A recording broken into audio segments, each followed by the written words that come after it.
Hey everyone, it is December 31st, 2023.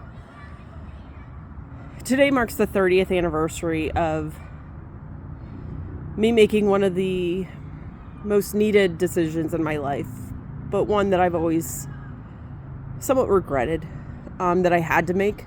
So many times people ask, how did cancer affect your life and things like that, and for many of you, you know that prior to my diagnosis, I dealt with horrible, severe back pain that just wouldn't go away. It hurt all over my back. I never knew where it would be hurt on my back. I never knew the intensity of the pain and things like that. And my best friend and I had kind of a tradition where I would go over to her house and we would celebrate New Year's with her and her family. That was normal.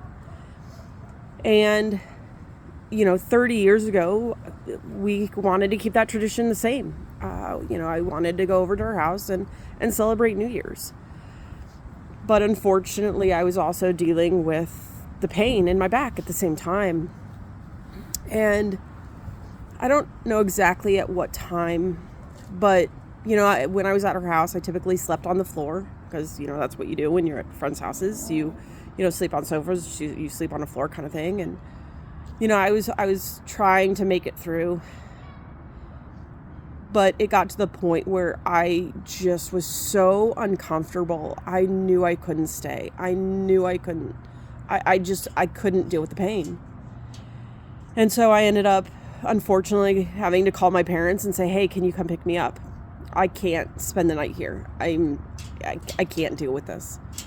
And I know it hurt her. I know that it hurt me. I wanted to stay. I wanted to be normal.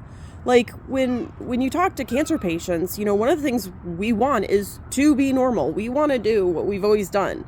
We don't want to let cancer get in the way of our lives. But sometimes it does. And what I didn't know at the time, because again, this was pre-diagnosis, but this was, pain at this point in my life was controlling my life. I couldn't be normal anymore. I had to let pain win because I didn't know what else I could do. And so that night I left and we didn't get to celebrate New Year's together. And I think about that.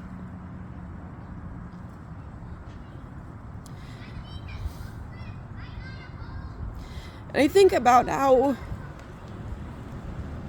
she must have felt, not celebrating with her best friend because I had to leave. And so, over the next probably year, I'm gonna be posting more videos about, what's going on, 30 years later, because 30 is a significant number. And today I just wanted to post this video. Because it's not something I talk about a lot. I do mention it in my book, Faith, Hope, and Cancer. But it's not something I've ever really spoken much about.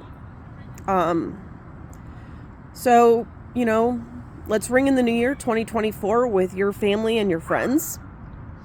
If for whatever reason you can't because of something you're dealing with in your life, that's okay.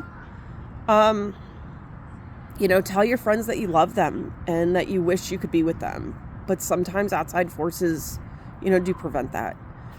So happy New Year, everyone. No matter where you are, have fun, even if it's in your pajamas in your living room, or maybe you just want to go to bed and you're too tired and you can't ring in the new year, and that is perfectly okay too.